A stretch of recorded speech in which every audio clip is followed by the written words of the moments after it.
नमस्कार। एक बार फिर से स्वागत है आपका इंडस कोचिंग क्लासेस में। और एक बार सभी को गुड इवनिंग, राम राम, राधे राधे, जय श्री राम। तो हम लोग अपनी कहानी करते हैं शुरू जहां पर हमने पिछली क्लास में छोड़ा था। टेक्निकल इशू के कारण आपकी क्लास बीच में बंद हो गई थी और हम लोग जो ताप एवं प्रेशर के बारे में, टेम्परेचर एंड प्रेशर के रिलेशनशिप के बारे में पढ़ रहे थे, वो अधूरा। तो ज़्यादा कमेंट्स आज नहीं करेंगे क्योंकि आपके कमेंट्स देखने नहीं जाएंगे या देख नहीं सकते, जो भी समझो है। तो आपका काम है पहले कंसेप्ट को पढ़ना, जो जो बताएंगे उसे विथ कॉपी पेन के साथ नोट डाउन करना और जहां नोट्स बना रहे व्यवस्थित। और जैसे ही हम मिलेंगे नेक्स्ट क्लास में तो सीधे सवालों के साथ सीधे लाइव क्लास होगी और उसमें हम दोबारा से सवाल जवाब कर पाएंगे। लेकिन जब तक आपको कंसेप्ट नहीं पता है तब तक आप कैसे सवाल के जवाब दे सकते हो। तो ये छोटा सा एक लेक्चर मान लो या छोटी सी क्लास मानो जहां मैं आपके कमेंट्स नहीं ले सकता, इसलिए कमेंट्स मत करो। राम राम, गुड इवनिंग, सभी को बढ़ते हैं आगे। तो सबसे पहली बात, हम लोग टेम्परेचर के बारे में पढ़ रहे थे, हीट के बारे में पढ़ रहे, और आज आगे बढ़ जाते ताप एंड दाब। हम लोग कहेंगे टेम्परेचर एंड प्रेशर। तो हम लोग देखते हैं सबसे पहली बात, दाब क्या है, प्रेशर क्या है। हेडिंग डालो बेटा दाब। कल लिख चुके हो तो केवल रिवीजन कर लेना या क्लास को आगे बढ़ाकर भी देख सकते हो, ठीक है। चलो, तो हम सबसे पहले कहेंगे दाब क्या है। लिखेंगे किसी भी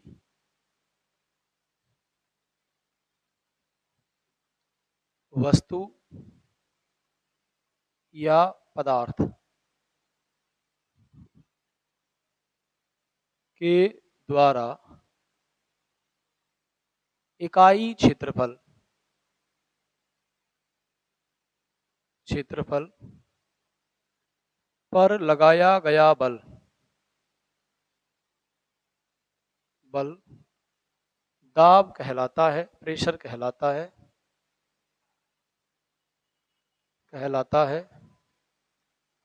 और इसका एसआई मात्रक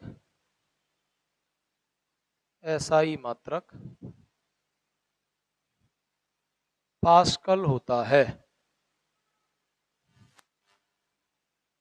या हम ऐसे कह दें, किसी भी वस्तु या पदार्थ पर लगाया गया एक इकाई सतह पर जो प्रेशर होता है, जो मतलब फोर्स होता है, मतलब बल होता है, उसी को हम लोग क्या कहते हैं, प्रेशर।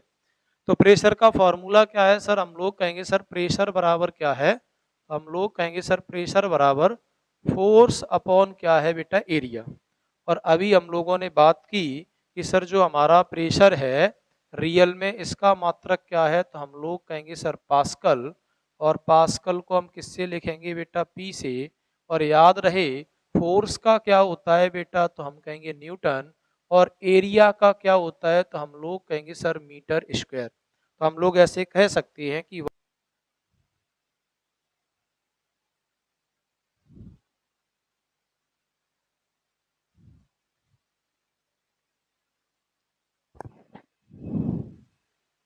तो इनका बेटा क्या निकलेगा, तो हम लोग कहेंगे सर तो एक पास्कल बराबर क्या है, तो हम लोग कहेंगे सर एक पास्कल बराबर न्यूटन। और अगर ये मीटर ऊपर आएगा ना तो वैसे तो हम ये बोल सकते हैं न्यूटन पर मीटर स्क्वायर। या फिर हम ये भी कह सकते हैं कि सर न्यूटन तो ये है ही, और अगर न्यूटन ये है सर तो ये बताओ जब मीटर ऊपर आएगा तो घात हो जाएंगी माइनस की, तो हम लोग कह देंगे एक पास्कल बराबर का है। तो या तो ये कहें न्यूटन मीटर स्क्वायर, या इसी को पूछेगा तो न्यूटन इन टू में लिख देगा का, तो हम लोग कहेंगे मीटर माइनस टू। सर इसका बिमी सूत्र निकाल सकते हैं, किसी का भी निकाल सकते हैं, एक बार निकलवा दें बिमीय सूत्र। अब देखो बिमी सूत्र बेटा फॉर्मूले से निकलता है, इसकी एक प्रोसेस होती है, लेकिन आप फिलहाल सिंबल से निकाल पाओगे, बाकी यूनिट पढ़ाएंगे बिमाए वहां बताएंगे। सिंपल सी बात यह है, अगर हम यहाँ न्यूटन यहीं से थोड़ा सा देख ले रहे हैं, एफ बराबर होता है बेटा एम ए, समझना यहाँ। तो यहाँ ये बताओ सर न्यूटन का क्या निकलेगा, तो हम लोग कहेंगे सर न्यूटन एफ का है न्यूटन, तो न्यूटन का निकलेगा। एम क्या है सर? द्रव्यमान, मास, किलोग्राम होता है। और ए क्या होता है बेटा? Metre second square. तो हमें न्यूटन की जगह तो ये लिखना पड़ेगा। अब ये द्रव्यमान, किलोग्राम क्या है बेटा, तो हम लोग कहेंगे मास। तो हम पहले फॉर्मूला लिख देते सर, रियल में न्यूटन की जगह क्या आएगा, तो हम लोग कहेंगे kilogram into metre upon second square आएगा। सर ये बताओ ये क्या है? एरिया। एरिया का तो मीटर स्क्वायर है ही, ठीक है सर मीटर स्क्वायर आ गया।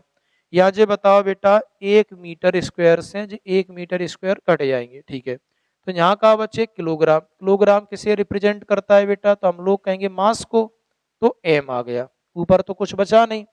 अच्छा ये बताओ मीटर दूरी है ना, लेंथ, लेंथ घात 1 रहेगी, ऊपर जाएगी तो क्या हो जाएगी -1। सेकंड टाइम को दर्शाता है, टाइम ऊपर जाएगी तो -2।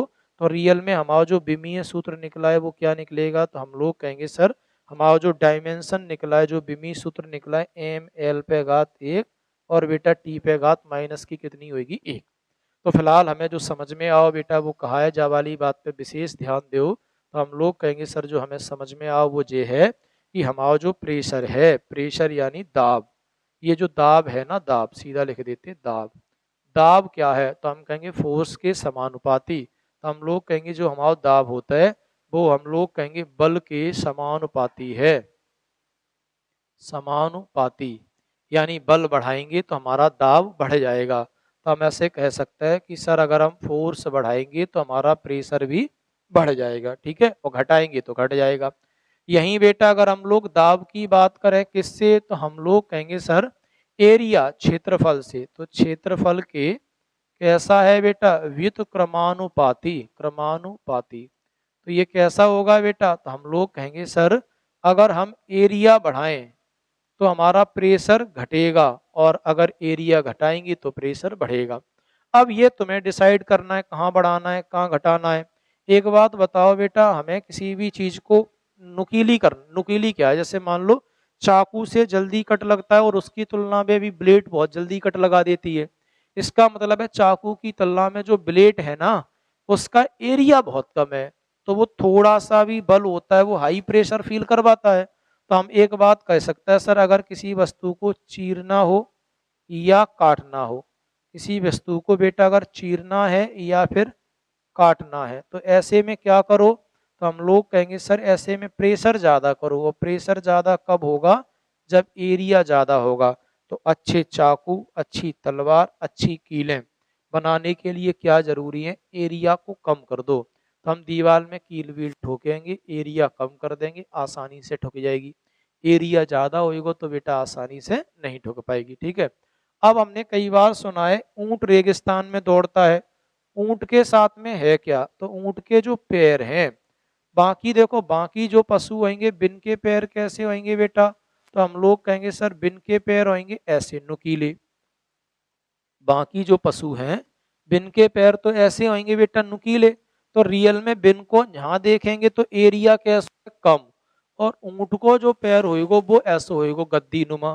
तो ऊंट को जो पैर बेटा गद्दी नुमा होएगा तो बिन को अगर हम निकालेंगे तो बिन को प्रेशर हमें कैसा, मतलब बिन को जो एरिया मिलेगा वो कैसा होएगा ज्यादा। तो ऊंट के पैर को अगर एरिया ज्यादा है तो प्रेशर कम है, तो ऊंट गपेगा ही नहीं, और बाकी पशुओं का एरिया कम है तो गप जाएगा। ऊंट रेगिस्तान में आसानी से दौड़ पाता है, क्यों, तो उसका कारण यही है, रेगिस्तान में हमेशा मतलब हरियाणा या राजस्थान में देखोगे मोटे टायर की गाड़ी चलाई जाती है, क्यों, तो उसका भी कारण यही है सर, टायर मोटा है तो एरिया ज़्यादा है, और एरिया ज़्यादा है तो सीधी बात है सर प्रेशर कम है। ऊंट के पैर में क्या है, तो हम कहेंगे सर ऊंट के पैर में ये है, एरिया होता है ज़्यादा और प्रेशर हो जाता है बेटा कम। ऐसे ही बेटा रेगिस्तान में गाड़ियों के टायर की हवा निकाल देते हैं, तो टायर में हवा कैसी होती है बेटा, कम। क्यों होती है, हवा जब कम हो गई तो टायर हो गया चौड़ा, जब टायर चौड़ा हो जाएगा तो एरिया कैसा हो जाता है बेटा ज़्यादा, और एरिया ज़्यादा है तो प्रेशर कैसा हो जाता है बेटा कम। इतनी सी बात हो गई, कछू नहीं है, दोबारा सुनो। सर प्रेशर क्या है, दाब क्या है, किसी वस्तु या पदार्थ के द्वारा इकाई क्षेत्रफल पर लगाया गया बल दाब कहलाता है, और इसका एसआई मात्रक पास्कल होता है। P बराबर F अपॉन ए होता है, प्रेशर बराबर फोर्स अपॉन एरिया है। फोर्स का फॉर्मूला F बराबर ma पढ़ते हैं, फोर्स का एसआई मात्रक न्यूटन है, लेकिन न्यूटन क्या है, किलोग्राम मीटर पर सेकेंड स्क्वायर होता है। इससे हमने देखा ये 2-3 फॉर्मूले बन सकते हैं यहाँ से विमीय सूत्र। प्रेशर बढ़ाना है तो या तो फोर्स को बढ़ाओ या फिर एरिया को क्या कर दो बेटा, कम कर दो, ठीक है। थोड़ी सी बातें और, हेडिंग डालोगे वायुमंडलीय दाब, हेडिंग डालोगे बेटा वायुमंडलीय दाब। एटॉमिक क्या है, तो हम लोग कहेंगे सर प्रेशर। तो वायुमंडलीय दाब क्या है? वायु के द्वारा किसी भी पदार्थ या वस्तु पर लगाया गया जो बल है उसी को हम लोग क्या कहेंगे? वायुमंडलीय दाब। तो सीधा कह देते वायुमंडलीय दाब क्या है, तो लिखेंगे वायु द्वारा किसी भी सतह पर, अब वो सतह किसी वस्तु की हो सकती है या फिर किसकी हो सकती है सर? पदार्थ की। जैसे हमारे ऊपर लगा रहा है, हम जो भी चीज करेंगे पर लगाया गया दाब, दाब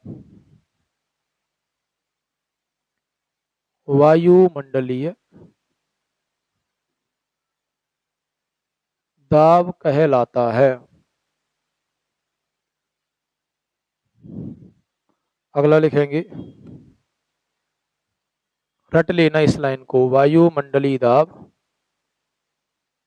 मंडलीय दाब 10, 13, 25 पास्कल है।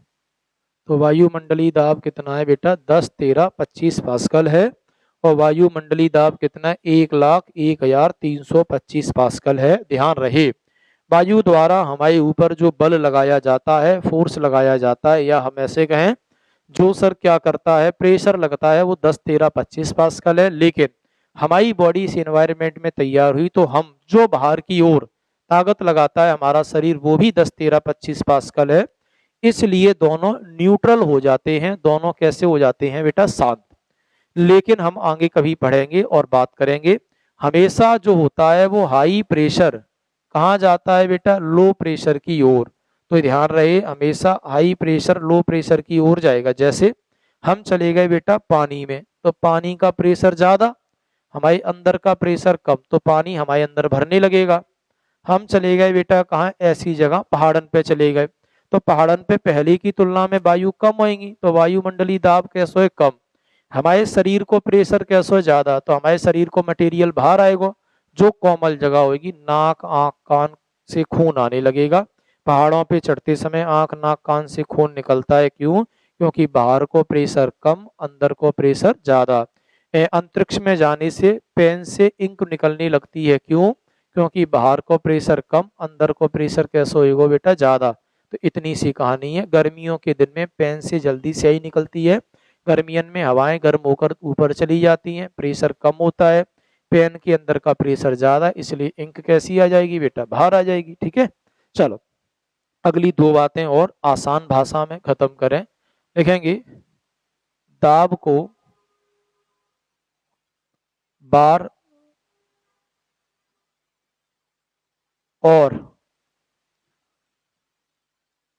टोर में भी मापा जाता है, में भी मापा जाता है, मापा जाता है। तो ये जो वायुमंडलीय दाब है उनसे बार और टोर में मापते हैं। तो हम ऐसे पूछे प्रेशर मापने की इकाई कितनी है, तो दाब मापने की 3 इकाई है। लिखेंगे, दाब मापने की मूल 3 इकाई है।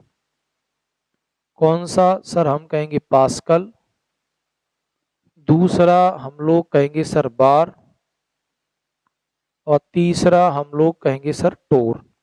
थोड़ा देख लेते हैं बार का है, तो लिखेंगे 1 बार बराबर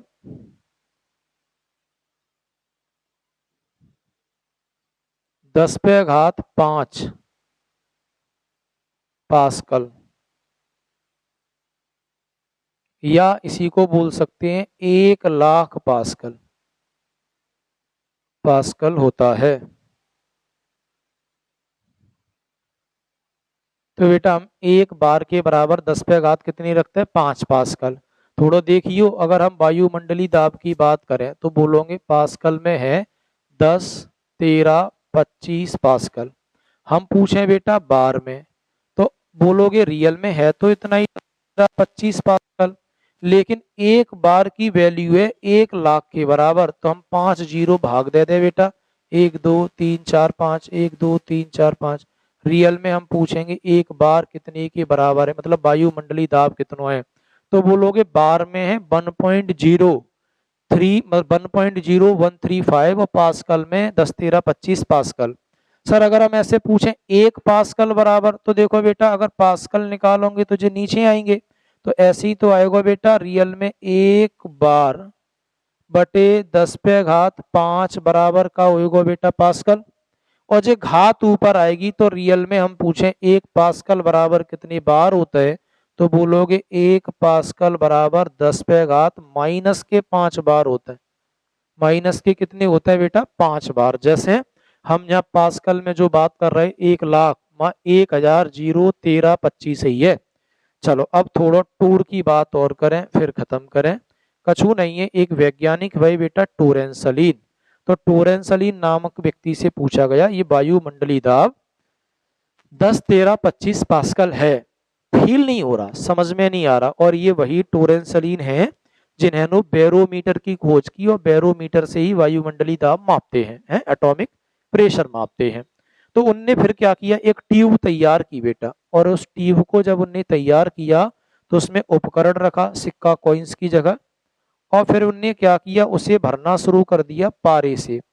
भरते गए ये ट्यूब कितनी भर गई बेटा झन से, तो हम कहेंगे 760 mmHg। Hg पारा मरकरी का सिंबल है। अब बेटा अगर हम इसे सेंटीमीटर में बदलें तो 10 को भाग तो जो हो गए 76 सेंटीमीटर टोर। तो रियल में वायुमंडलीय दाब कितना है, तो बोलोगे टोर में मापोगे तो 760 टोर बोल दें, या फिर हम बोलेंगे 76 सेंटीमीटर टोर। एक ही बात है। अब दोबारा सुनो, सबरी कहानी खत्म, अब सवाल की ओर बढ़ सकते हैं। वायुमंडलीय दाब क्या है, वायु द्वारा किसी सतह या वस्तु पदार्थ पर लगाया गया दाब वायुमंडलीय दाब होता है। वायुमंडलीय दाब कितना है 10 13 25 पास्कल है। दाब को बार और टोर में भी मापा जाता है। तो वायुमंडल मापने के लिए कितनी यूनिट है, 3, पास्कल है, बार है और टोर है। टोर की खोज टोरेंसलीन नाम के वैज्ञानिक ने की। लिख सकते टोरेंसलीन नाम के व्यक्ति ने बैरोमीटर खोजा और टोर के बारे में बताया। एक बार कितने पास्कल के बराबर होता है, 10 13 25 पास्कल। और एक पास्कल कितने के बराबर है, 10 पे घात माइनस के 5 बार, और एक बार 10 पे घात प्लस 5 पास्कल। ठीक है, तो वायुमंडलीय दाब कितना है 10 13 25 पास्कल। बार में मापेंगे 1 लाख को भाग देंगे तो 1.01325। टोर में मापेंगे 360। तो रियल में हम ऐसे बोल सकते हैं कि रियल में पास्कल और टोर को रिलेशन का है। तो हम ऐसे कह सकते हैं भैया ये जो 10 13 25 पास्कल हैं ये 760 टोर के बराबर हैं। अब टोर की वैल्यू चाहिए तो 760 को भाग दे दो 10 13 25 पास्कल में, मतलब इनको ले आओ कहाँ बेटा नीचे, तो निकल आएंगे टोर। और पास्कल चाहिए तो इनको कहाँ ले आएंगे बेटा नीचे।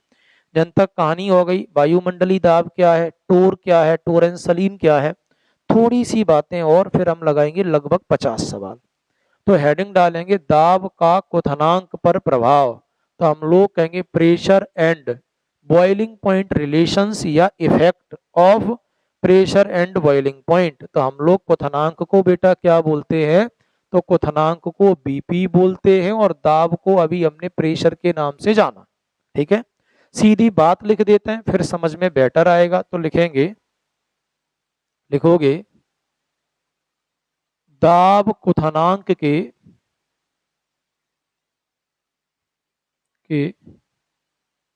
समानुपाती होता है।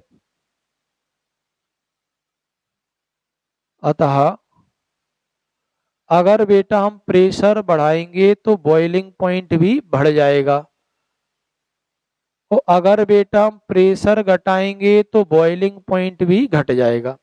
सवाल यह है कि बॉइलिंग पॉइंट क्या है, सवाल यह है कि बॉइलिंग पॉइंट क्या है। तो हम नोट डाल के लिखा रहे हैं, फिर सबरी कहानी खत्म हो जाएंगी। नोट डाल लो, लिखेंगे क्वथनांक वह मान है, या क्वथनांक वह अधिकतम मान है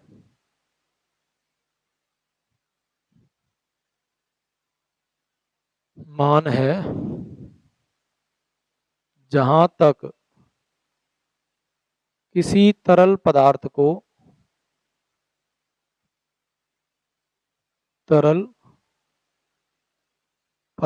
को गर्म कर सकते हैं, उससे ज्यादा गर्म करने पर, ज्यादा गर्म करने पर वह तरल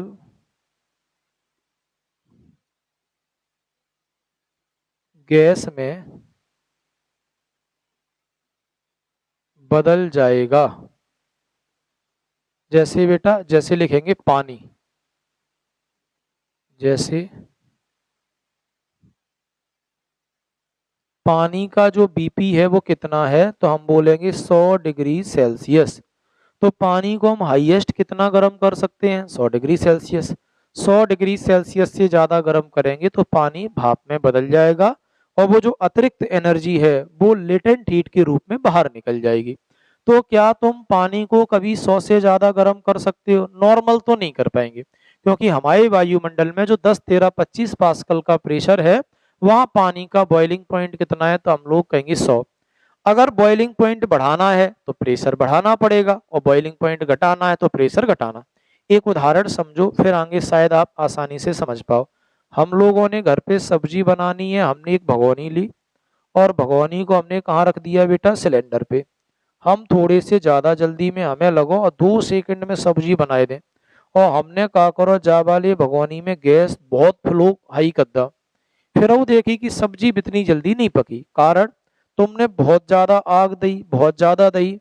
तो जे जो भगोनी में सब्जी पक रही है वो 100 डिग्री सेल्सियस पे पकेगी, और 100 से ज्यादा जैसे ही टेम्परेचर भाव, पूरी एनर्जी गैस के रूप में कहाँ निकल गई, आगे। अगर हमें जल्दी पकाने तो अब हम क्या करें, या तो इसे ट्रे से ढक दें, या फिर हम क्या करें बेटा, प्रेशर कुकर का प्रयोग करें। और जैसे ही प्रेशर कुकर का प्रयोग किया तो इसका पहले से बेटा प्रेशर कैसा हो गया, ज्यादा। प्रेशर ज्यादा हुआ तो बॉइलिंग पॉइंट ज्यादा। अब जो पानी पहले 100 पे भाप बन रहा था, वो पानी अब कितने पे भाप बनेगा, 110 डिग्री सेल्सियस पे। पहले हमारी सब्जी 100 पे पक रही, मान ले 45 मिनट लगेंगी, अब सब्जी पकेगी 110 पे, तो मिनट लगेंगी 30। तो हम कई बार देखते प्रेशर कुकर में सब्जी जल्दी पक जाती है, क्यों? तो उसका तुम्हारा राइट आंसर क्या होगा, तो तुम बोलोगे क्योंकि बॉइलिंग पॉइंट बढ़ जाता है, क्वथनांक बढ़ जाता है। सब्जी को ढकने से गर्म करते हैं तो जल्दी पकती है, क्यों? क्योंकि क्वथनांक बढ़ गया है, हमारी सब्जी 100 से ज्यादा पे पक रही है। अब मान लो जई वाली कहानी जे भाई कि हम लोग कहाँ चले गए बेटा, पहाड़ों पर। हम लोगों ने प्लान बनाओ, और हम लोगों ने प्लान ये बनाओ कि सर हमने कही एक काम करो, अब सबन को हम उत्तराखंड घुमाए भी ले जा रहे। 20 सीटें हो गई, एक लड़का को मन तो रुपया बाने देने। बाद में हमारे पास कुक की व्यवस्था नहीं हुई, तो हमने की देखो एक लड़का और जा सकता है फ्री, तुम में से काऊ को मन भाओ सर हमें ले भाई चलो। सर कैसे जाएंगे, हमने की एक शर्त में सबन को खाना बनाना पड़ेगा। तुमने की कितने आदमी, हमने की 20। तुमने घरे 2 दिन पूरे परिवार को खाना बनाओ, 20 आदमी को टाइमिंग लगाई दी 40 मिनट में बन जाए। तुमने प्लान बनाओ सर घूम भी जाएंगे हम, गाड़ी से टाइमिंग 40 मिनट की लगा के घूम आए भी करेंगे और आए के रख दे भी करेंगे, पता ही नहीं चलेगा। और जई वाली कहानी करके तुम कहाँ पहुंच गए बेटा, पहाड़न पे। पहाड़न पे जैसे ही हम निकले तुम घूम भी निकल गए, और जैसे ही तुम घूम भी निकले और तुमने गैस रख दी, और 40 मिनट की टाइमिंग चूंकि घरे पहले लगाई चुके थे, लगा के चले गए। हम आए, खाना परोसा, खाना कच्चा रह गया। तो तुमसे कही, तुमने की सर देखो हमें पता नहीं, हम मम्मी के साथ खा रहे हैं, घरे हमने इतनी चीजें सामग्री डाली, इतनी आलू बालू डाले, 40 मिनट में पक गया, अब पता नहीं कहाँ रहा। हमने की मूर्ख हो जे रहा हुआ। अपन आए गए पहाड़ पे। पहाड़ पे प्रेशर होगा हुआ कम, तो बॉइलिंग पॉइंट भी कैसा होगा, कम। तो बेटा पहले अगर तुम घर पे सब्जी पकाए रहे तो वो पक रही थी 100 डिग्री सेल्सियस पे, अब बॉइलिंग पॉइंट कम हो गया तो अब तो जो पक रही होगी 90 पे, और 90 डिग्री में टाइम ज्यादा लगेगा, वो अब 40 नहीं 50 मिनट। तो बेटा हम तुम्हें पूछें पहाड़ों पर खाना बनाना कठिन होता है, क्यों? तो बोलोगे प्रेशर कम होने से क्वथनांक घट जाता है। प्रेशर कुकर में खाना जल्दी पकता है, क्यों? क्योंकि प्रेशर बढ़ाए से क्वथनांक बढ़ जाता है। चाहो तो नोट डाल के लिख लो, प्रेशर कुकर में खाना जल्दी पकता है क्योंकि दाब बढ़ाने से क्वथनांक बढ़ता है और खाना 100 डिग्री से ज्यादा तापमान पे पकता है। पुश करके लिख देना, प्रेशर कुकर में खाना जल्दी पकता है क्योंकि दाब बढ़ने से क्वथनांक बढ़ जाता है और खाना 100 से अधिक तापमान पे पकता है। दूसरा पॉइंट लिखेंगे, पहाड़ों पर खाना बनाना कठिन होता है। पहाड़ों पर खाना बनाना कठिन होता है क्योंकि प्रेशर कम होने से वहाँ क्वथनांक कम हो जाता है और खाना 100 से कम पे पकता है। तो बेटा अगर हमें पानी 100 से ज़्यादा गर्म करने हैं तो क्वथनांक बढ़ाओ, और 100 से कम पे भाप बनाने तो क्वथनांक घटाओ। सर क्वथनांक को रिलेशन और कहूँ है, बिल्कुल है, एक और लिखे दे रहे हैं, लिख लेंगे यहाँ अलग से। नमक मिलाने पर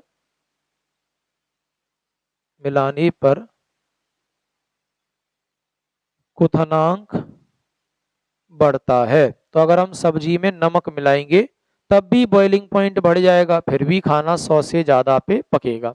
उम्मीद है समझ में आ गई होगी। तो हमें जो समझ में आए, पहाड़ों पर प्रेशर कम होता है इसलिए नाक से खून निकलता है, खाना देर से पकेगा क्योंकि बॉइलिंग पॉइंट घट जाता है। स्क्रीनशॉट विस्क्रीनशॉट जो ले चाहो ले ले, लास्ट है खत्म गलनांक, और फिर कल 50 सवाल है पूरे। लेकिन बेटा अगर आज नहीं पढ़ा है तो कल के सवाल नहीं बनेंगे। तो मैं लग रहा होगा ये मामूली बातें हैं, कंसेप्ट तंगड़े हैं बेटा, सवाल में समझ में आएगा। दाब का गलनांक पर प्रभाव लिखेंगे, दाब गलनांक के व्युत्क्रमानुपाती होता है।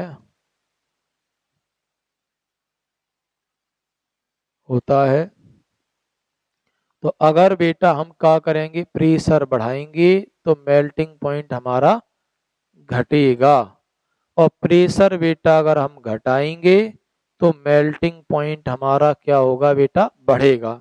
सवाल ये है कि मेल्टिंग पॉइंट क्या है, सवाल तो ये है कि मेल्टिंग पॉइंट क्या है, तो देखते हैं।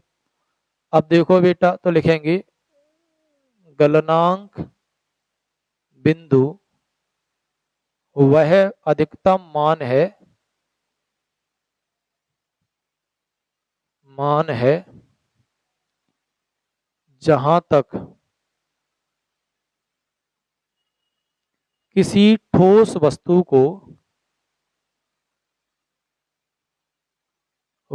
को गर्म कर सकते हैं।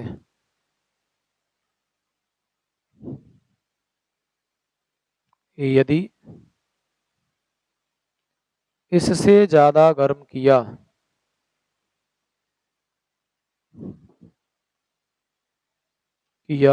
तो वह पिघलकर तरल हो जाएगी। पिघलकर यानी पिघल जाएगी, पिघलने का मतलब है मेल्ट। थोड़ा समझेंगे बेटा, जैसे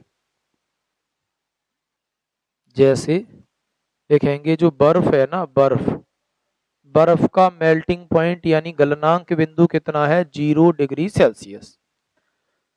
तो बेटा बर्फ को अगर हम गर्म करें तो हाईएस्ट कितना गर्म कर सकते हैं, 0 डिग्री सेल्सियस तक। उससे ज्यादा गर्म करेंगे तो बर्फ पिघलकर क्या होगा बेटा, पानी बन जाएगी।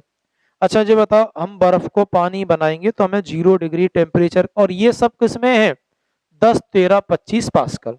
अब समझना, हमने अगर बेटा क्या किया, प्रेशर बढ़ा दिया, समझना, हमने बेटा प्रेशर बढ़ाया तो मेल्टिंग पॉइंट घटेगा, और फिर जो बर्फ है वो -डिग्री पर ही पिघलने लगेगी, -2, 3, 5 जैसा प्रेशर हो। और अगर बेटा हम प्रेशर कर दें कम तो जो बर्फ है मेल्टिंग पॉइंट बढ़ जाएगा और वो फिर क्या होगी, +डिग्री सेल्सियस पे पिघलेगी। जैसे हम प्रेशर ज्यादा कर देंगे तो बर्फ गर्म हो तो 0 आ ही नहीं पाएगी, 4 - डिग्री सेल्सियस पे पिघल जाएगी। प्रेशर बेटा कम कर लें तो फिर बर्फ पिघलेगी जाके +4 पे। सर जाके उदाहरण अब देखो बेटा, 3, 4 उदाहरण हैं। सबसे पहली बात लिख लेंगे, बर्फ के पहाड़ों का फिसलना। बर्फ के पहाड़ क्यों फिसलते हैं? तो बोलोगे प्रेशर बढ़ने पर मेल्टिंग पॉइंट घटता है। लिखेंगे कटोरे की बर्फ का तली से पिघलना। ये भी क्यों है? तो बोलोगे प्रेशर बढ़ाने पर मेल्टिंग पॉइंट क्या होता है सर? कम। तो मान लो पहले 0 था, अब मेल्टिंग पॉइंट हो गया -5 डिग्री सेल्सियस, और अब मेल्टिंग पॉइंट कितना हो गया? -5 डिग्री सेल्सियस। अब समझना बेटा, कहानी इतनी सी है कि ये मान लो कोई सरफेस है, और इस सरफेस पे ये बेटा बन गया हमारा बर्फ का पहाड़ है। ठीक है, चलो ठीक है सर। अब थोड़ा ध्यान दोगे, ये हमारा बर्फ का पहाड़ है ऐसे। अब इस बर्फ के पहाड़ में ये क्या है? तो हम लोग कहेंगे सर बर्फ है। तो होगा क्या, इस बर्फ के आने से अब यहाँ पर ध्यान दो बेटा, यहाँ पर प्रेशर लग रहा होगा। तो यहाँ प्रेशर कैसा है बेटा? ज्यादा। और अगर यहाँ प्रेशर ज्यादा है तो यहाँ बर्फ पिघलेगी -5 डिग्री सेल्सियस पे, और यहाँ पर बर्फ पिघलेगी कितने पे बेटा? 0 डिग्री सेल्सियस पे। जैसे ही धूप निकलेगी तो बताओ -10 से होते होते पहले क्या आएगा? -5। तो -5 आएगा तो यहाँ की बर्फ क्या हो जाएगी बेटा? मेल्ट। और जैसे ही मेल्ट होएगी तो ये पूरा पहाड़ फिसल के आ जाएगा, और उत्तराखंड जैसी त्रासदी हो जाएगी। तो पहाड़ों की बर्फ ऊपर से ना पिघलते हुए नीचे से पिघलती है। क्यों पिघलती है? क्योंकि प्रेशर बढ़ने पर मेल्टिंग पॉइंट कम होता है, बर्फ के पहाड़ खिसक जाते हैं। हमने अपने घर में एक कटोरे में बर्फ जमाई, हमने अपने घर में एक कटोरे में मान लो बर्फ जमाई, और 4-5 लोग जाके हिस्सेदार। तो हम ये चाह रहे हैं कि भैया जी ने ऊपर से ढीली हो जाए, तो हम क्या करें? इतने इतने के टुकड़ा करके सबन को दे दें। लेकिन प्रॉब्लम का है, जो ऊपर से ढीली ही नहीं हो रही। अब जामे का होएगा, हम देखेंगे नीचे से दूध निकलेगा, नीचे से मेल्ट होएगी। क्यों? क्योंकि ये कटोरे के ऊपर क्या कर रही है? तो हम लोग कहेंगे सर यहाँ यहाँ यहाँ प्रेशर लग रहा है, तो ऊपर पिघलेगी 0 डिग्री पे, और यहाँ पिघल रही है -5। 0 होएगा ही नहीं, दोनों पिघल जाएगी। तो दो बातें जो समझ में आई बेटा? ठीक है, अगर आ गई हैं बढ़िया है, और ये वाली बात लिख लेंगे। अब दो बातें और, तुमने कभी आइसक्रीम वाले को देखा है? आइसक्रीम वाला क्या करेगा? अपनी कौन लेगा, कौन में बर्फ भरी है, ठीक है, इस बर्फ में वो पहले से डंडी लगा चुका है, बिल्कुल। इस कौन को लेगा, ऐसे करके पानी में हिलाएगा। तो अच्छा जे बता, यहाँ प्रेशर तो इन पे लग रहा है, तो यहाँ तो -5 पे ही मेल्ट हो जाएगी, इसीलिए ऐसी कौन रखता है। तो जैसे ही हिलाएगा, पानी का टेम्परेचर कितना है बेटा? 20। इसका टेम्परेचर माइनस में, तो पानी के टेम्परेचर से जल्दी हीट ले लेगा, और जंग को टेम्परेचर जैसे ही 5 होगा माइनस के जन से छूट जाएगी, और बर्फ हमारी आसानी से निकल आएगी। और अगर बेटा ऐसा नहीं करते तो बर्फ आसानी से नहीं निकलती। अब तुम दो बातें और देखना, कभी कुल्फी वाले को देखना, कुल्फी वाला क्या करेगा? हम लोग कहेंगे सर हमेशा नमक मिलाएगा। तो लिख देते हैं नमक मिलाने पर क्वथनांक घटता है, तो मेल्टिंग पॉइंट घटेगा। सर देखो क्या होगा, अब समझना बेटा, थोड़ा सा यहाँ समझा रहे हैं, ये लिख लेना है। ये मान लो एक कुल्फी वाला है, ये उसकी पेटी है, और इस पेटी में इसने क्या किया बेटा? यहाँ मिला दिया नमक अपनी बर्फ में, और प्रेशर तो है ही पहले से। ठीक है, हाँ ये गलनांक है बेटा, है नमक मिलाने पर गलनांक यानी मेल्टिंग पॉइंट, गलनांक घटता है एमपी। तो बेटा देखो होगा क्या, अब इसमें हमने पहली बात प्रेशर तो है ही, नमक और मिला दिया, तो ये -10 पे मेल्ट हो जाएगी। और यहाँ जो हमारी आइसक्रीम है, जो हम लगा रहे हैं, ये आइसक्रीम मेल्ट कितने पे होगी, या इसमें जो रखी होंगी ये आइसक्रीम मेल्ट होंगी सर -5 पे। और बाहर को टेम्परेचर तो गर्मियन में 40 है, तो जैसे ही हीट होएगी तो पहले -10 मिल जाएगा, और वो जो अतिरिक्त एनर्जी होएगी बाकी जगह जे वाली बर्फ पिघल जाएगी, और इनकी जे वाली बर्फ बच जाएगी। तो हमेशा कुल्फी वाला अपनी पेटी में नमक मिलाता है, क्यों? जिससे मेल्टिंग पॉइंट बढ़ जाए, और उसकी अच्छी बर्फ की जगह ये खराब बर्फ का बलिदान चला जाए, और ये पिघल जाए। और जब ये पिघलेगी तो तुम्हें पता है 80 कैलोरी पर ग्राम के हिसाब से हीट लेके निकलेगी गुप्त ऊष्मा, और इस तरह से हमारी रियल बर्फ का नहीं होगी बेटा, पिघलेगी नहीं। अब तुम सवाल करवे लायक हो गए। 3 सवाल पूछता है, पास्कल नियम कल पढ़ाएंगे जब जरूरत पड़ेगी, बर्नौली को प्रवेग और प्रेशर के बारे। पृथ्वी की सतह पर लगने पर हर वस्तु, व्यक्ति, पदार्थ, वायु द्वारा कितना दाब है? तो वायुमंडलीय दाब होता है 10, 13, 25 पास्कल, बिल्कुल सही है। तो हम लोग कहेंगे 10, 13, 25 पास्कल, क्योंकि बात हमेशा एसआई मात्रक में होगी। दूसरा बता, दाब का एसआई मात्रक क्या है? अभी हमने बात किया पास्कल, एमपी पुलिस 2023 में ही पूछ लिया है। और तीसरा सवाल ये, अवस्था परिवर्तन कराई जाती। एक बात बताओ बेटा, तो एक बात बताओ, टेम्परेचर से तो हम पढ़ ही चुके हैं, अगर हम इसे और मसकते जाएं जिस सबरे अणु पास हो जाएंगे, ये ठोस हो जाएगा। तो हम अवस्था परिवर्तन प्रेशर से भी करा सकते हैं, और किससे करा सकते हैं बेटा? टेम्परेचर से। कैसे? अभी हमने देखा सर, जब हमने क्वथनांक घटाया तो पानी 90 पे ही भाप बन गया, और घटा दें 80 पे, और घटाएं 10 पे, और घटाएं तो 0 पे भी, और आगे पानी को ट्रिपल पॉइंट पढ़ाएंगे, और वो ट्रिपल पॉइंट पढ़ोगे तो 5 पास्कल हम जैसे ही घटाएंगे तो वहां हम ये वाली बात पढ़ेंगे हैं। चलो, तो हम कहेंगे ताप के द्वारा, दाब दोनों के द्वारा कर सकते हैं। Liquid petroleum gas LPG cylinder में प्रेशर ज्यादा करने से एलपीजी में हमने क्या किया है? उस गैस को लिक्विड फॉर्म में भर दिया। अब बेटा क्या होगा? हम आगे करेंगे सवाल, आपको ये पढ़ के आना है। ये सारे रेलवे के सवाल हैं, अच्छे खासे सवाल हैं, लगभग बेटा 50-60 सवाल आराम से हो जाएंगे। तो एक बार ध्यान से देखोगे, वीडियो पुश करके लिखोगे, और भरोसा रखते हो तो बस इतना भरोसा रखो कि अगर आपने इसे अच्छे से लिख लिया तो आपके सवाल नहीं छूटेंगे। कल से लाइव मिलेंगे, लाइव आज भी है। फर्क इतना है कि आज हम कमेंट्स नहीं ले रहे, हमें कंसेप्ट बताना था, और 2 दिन क्लास थोड़ी डिस्टर्ब होगी। कल मिलते हैं, जय हिंद, नमस्कार। लाइक शेयर सब्सक्राइब करें।